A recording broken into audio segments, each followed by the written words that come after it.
Hello and welcome. I'm Almie and thank you for joining me here today. This is Terence and he will be modeling the poses as I guide you through a beginner-friendly yoga anatomy workshop. So whether you are brand new to yoga or wanting to deepen your awareness, today is all about learning how to move safely and mindfully by understanding the body's mechanics. Today you'll learn what to feel, where to engage, and how to listen to your body move more intelligently in class. So grab a mat and I will meet you back here in a few. Okay, welcome back. Let's find a comfortable seated position and we'll start off class with a couple breaths together. So find a comfortable seated position as you see here. Close your eyes and take a deep inhale through your nose. And then open mouth, exhale. Take a deep inhale here through your nose. And then open mouth, exhale.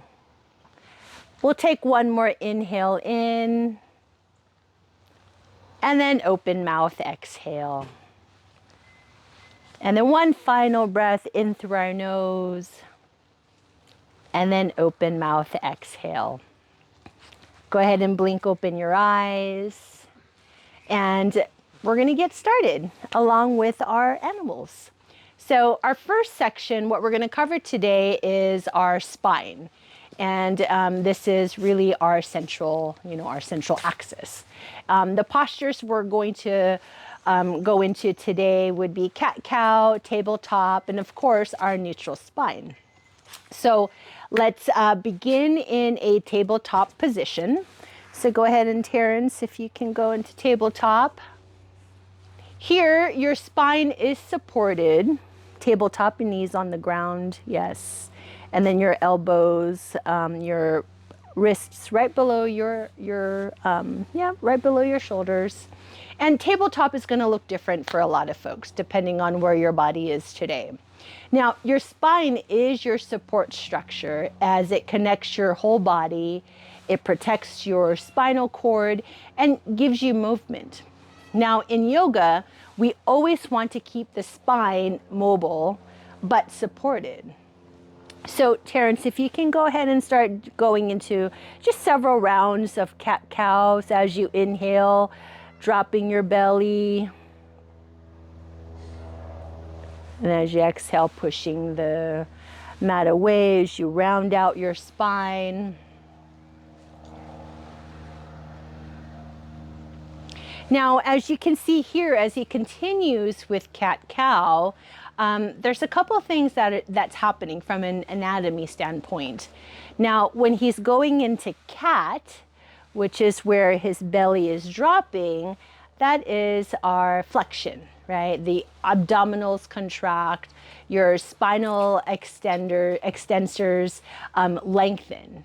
Now, as you go into cow, as you're pushing the mat away from you, it's now the erector spinae engaged, right? Your chest and your hip flexors start to stretch.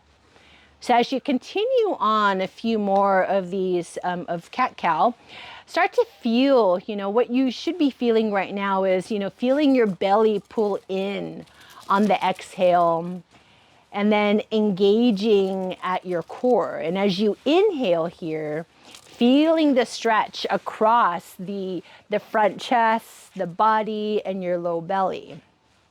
You should feel this natural wave from your tailbone all the way to your head. And, one thing to keep in mind is to, there's no need to force the movement, right? Just really flow with your breath. Keep your neck soft and just let your head follow your spine. Go ahead and find your neutral and then come back to a seated position. And for those of you who are at home, if you feel complete with your cat-cow, go ahead and find a comfortable seated position as we move on to the next posture. Now we're going to explore the shoulders, one of the most mobile joints in the body, but also one of the least stable. We often actually collapse into our shoulders in yoga, especially in downward facing dog or even chaturanga. So let's explore how to stay supported instead. So Terence, if you can go back into tabletop. And as you are here, let's tuck our toes, and then you're gonna push your hips up and back into downward facing dog. And again, just like we saw with tabletop, downward facing dog is gonna look different for a lot of people. So however you're looking today, that is the posture. And so from here, as you push your hips up and back, you're pressing the mat away. Notice how your shoulders are feeling, right? Are they hugging the ears? Are they drawing down the back? And as you're here, continue to push your hips up and back, pushing that mat away. And if you need to take a couple child's pose or a couple stretches here, feel free to do so. But just to kind of see the different anatomy, the muscles that are being worked, and then also what you should feel. The muscles we're working here are deltoids, right? Our rotator cuffs, and our, you have this like scapular movement. Your triceps, arms are extended, and your shoulders are in flexion, right? There's an external rotation that's happening. Your scapular is in now an upward rotation and depression. So what does that all mean? I said a lot, but what you should feel is your outer arms rotate down. So what I mean by that, so go ahead and go back into downward facing dog. Rotate this, yeah. Oh, keep your hands there, yeah. So this part, just rotate. And if you're not able to, some people don't have that flexibility, where you're at right now is fine, but you should feel your outer arms rotate down. This external rotation actually protects your shoulder joint. The shoulder blades kind of glide down your back, creating that stability. Your triceps are active. Try to relax your head as you just bring your head down. And then your upper back starts to feel strong and not sagging. Now, if you're like Terence here, where it's a little bit stiff, you're not exactly where, what we're accustomed to, right? In downward facing dog, where we're in this kind of like this TP shape, that's okay, right? So, a little short drill as you're going into downward facing dog is, look at the scapular movement with the arms in front. Try to retract and protract them, and just have them, just experiment with how that feels. Now, this is just to help show how the shoulders control and, supports yoga poses. Can go back into a comfortable seated position. And then for those at home, go ahead and come down out of downward facing dog, and then back into tabletop, or if you want to just get right into our Sukhasana or easy seat, feel free to do so as we move on to our next posture. Next, we have our hips. And in our hips, we're going to look at and explore our seated forward fold, low lunge, and half split. Now, hips are always, it's just where a lot of tightness lives, right? We have a lot of emotion that is there. But anatomically, they're incredibly powerful.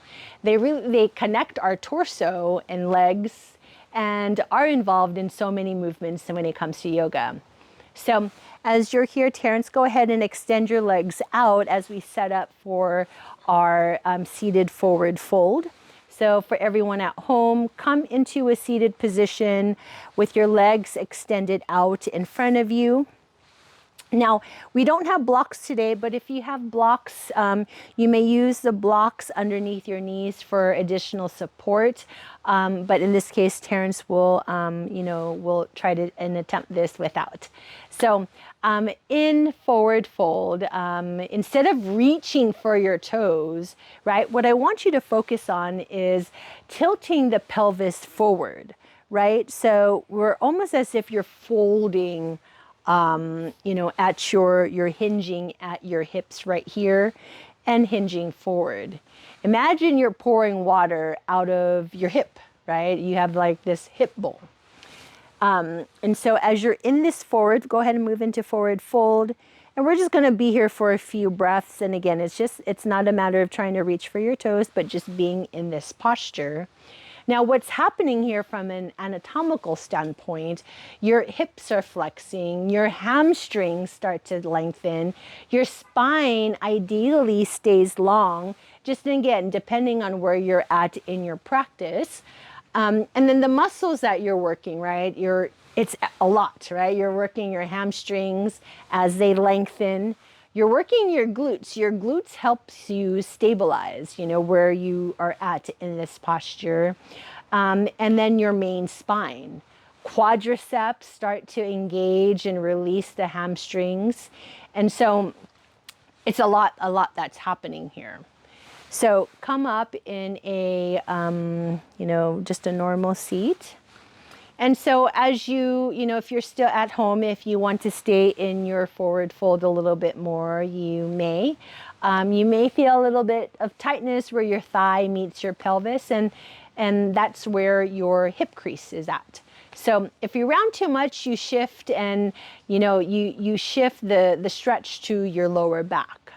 Now we're going to experiment with the lunge to further feel, you know, the muscles in this, you know, from a anatomical standpoint. So go ahead and go into a Tadasana, just stand up tall, just to get positioned here. Let's take an inhale. And then exhale, bring your right foot back into a low lunge.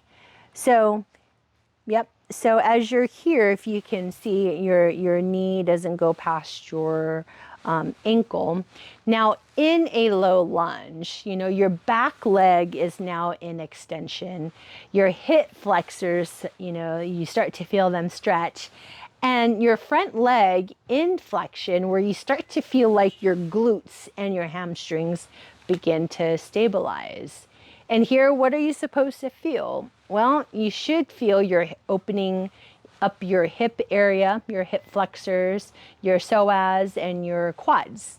You want to keep the front leg strong and the chest lifted. So we'll just be here for a few more breaths, just so that you can kind of feel and, you know, experiment a little bit of like what you're feeling, and again, what you're experiencing. And then one last drill here, let's take one last breath, is we're going to explore half split.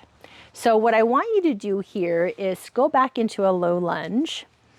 What you're going to do here is you want to shift your hips back from a low lunge. You're going to straighten your front leg, and then your back leg, you're just going to bring your hips back into it. So here, for those of you that are at home, I will show you here. So stand up real quick so we can show the folks at home how to get into a half split. So as we're here in this low lunge, right, what we're going to do now is we're going to straighten out our front leg, and then we're just going to simply come back using your hands for support, and then coming into a half split like this. And again, that half split may look different for a lot of people. So again, don't force any movement, and just let the posture eventually find your body. So let's come back into a low lunge. And again, to walk you through this, we're gonna shift our hips back as we straighten our front leg. We're gonna bend this leg here as you come and sit. You can bring your knee down and can bring your hips down as you go into this half split. Now, notice the sensation, right? This is now isolating the hamstrings and requires a lot of flex and hip flexion without pulling from the spine. Now you may use your hands for support just to keep you stable. But again, it's about understanding what muscles are being used and what you should be feeling. If that's too much, go ahead and come back up into a low lunge. And then just bring your other foot up to the front of the mat, or you can do that too and come to a seated position. All right, now that we've visited several postures, let's bring all this awareness into a short flow. I want you to move slowly and think of every cue we've covered today. So let's go ahead and find ourselves in our tabletop position. Again, knees hip width apart, your wrists right below your shoulders. And then we're going to go and we are going to do 3 rounds of cat-cow. So as we inhale, dropping your belly, lifting your head. And then as you exhale, pushing away, rounding out your spine. And again, go through, we'll just do 3 rounds of cat-cow. And then when you're done, just come at a neutral spine or neutral tabletop. All right. And then from here, let's tuck our toes and then lift our hip up and back into our downward facing dog. And as you're here, we're just going to hold for 3 breaths, relaxing your neck, your head. And if you want, you can pedal out your knees. But again, feeling the different muscles we had talked about, exploring the different feel, pushing the mat. Are your shoulders hugging your ears? Are you pushing them down and away? Now here, as we're back into downward facing dog, let's inhale, look forward, and step our right foot forward into this low lunge. And if you have to take a few extra steps to get there, that's totally fine. So let's be at our low lunge here just for a breath. And then as you inhale, straighten out that leg as we move into our half split. We're here just for a breath. Let's inhale, come back up into that low lunge. Bring your left foot forward, hands up over your head, and we're going to go to the other side just for the balance. So we're going to bring, you can turn back that way. Go ahead and bring your right foot back this time into this low lunge. As you're here, we're going to straighten out that front leg, stepping back into a low lunge, using your hands for support. Here for a breath. And then we're going to inhale, come back up into that low lunge. Bring the other leg up to meet the front foot. Hands up overhead, big body stretch, arms back down. And then we'll meet on the mat in a seated position as we set up for our forward fold.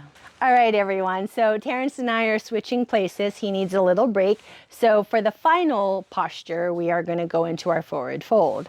So let's go ahead and find a comfortable, well, not comfortable, every posture is comfortable. So let's find a seat, finding your sit bones on your mat, and then your legs extended like so. Now here, before we do any forward folds, take notice of where your hips are, how your spine is feeling. As you inhale here, let's lengthen the spine. And then as you exhale, before you do any folding, you're not rounding out your spine, you're not bending your spine. What I want you to do is try to just hinge from the hips as if you are simply moving forward. So let's inhale. And then as you exhale, you're just going to hinge forward at your hips, coming forward. And then wherever your hands fall, whether it's at your feet, at your toes, or just simply on your calves or your shins, it's totally fine. It's not about how far you can reach. It's the motion of just being in the forward fold. Recognizing the muscles that are being activated and engaged. You should start to feel the stretch in your hamstrings. You should start to feel your hip flexors here. And we're here just for a breath. Slowly inhale, come up and out. And just let everything relax and let go. So Terence and I are going to switch spots now. Give him back the mat. And so as we, this is a sequence that you can easily do at home. It's just simply tabletop into cat-cow, move into downward facing dog, low lunge, half split, and then rounding it out with a seated forward fold. As you're going through this flow, it really is just bringing your awareness to, the different muscles and the different body parts that you are engaging. It's some things to recognize is, where do you feel strong? Where do you feel tight? Where what's you're building an internal map every time you move with awareness. It's kind of almost like muscle memory. So these are some of the things that you want to keep in mind. And again, it also makes you a lot more mindful and aware of your body. Now, before we end and take a moment to sit in stillness, or in Terence's case, to lie in stillness, I want you to close your eyes and just bring awareness back to your body. And start to think about, what do you feel now that you didn't feel before? Were there muscles engaged that you never realized were engaged or being engaged? And this is the practice. It's not about the postures. It's really about being present. When we understand our bodies and we move with wisdom, that's really where true yoga begins. And I want you to continue to ask yourself, where am I moving from? Can I move with more awareness, more breath, or even more kindness to my body? So thank you for joining me today. And if this has helped you feel more connected to your body, I'd love for you to subscribe, leave a comment, and join me again for more workshops and flows. Your body is your teacher, and it'll just be, if you just want, it just wants you to listen. So again, thank you, and see you next time.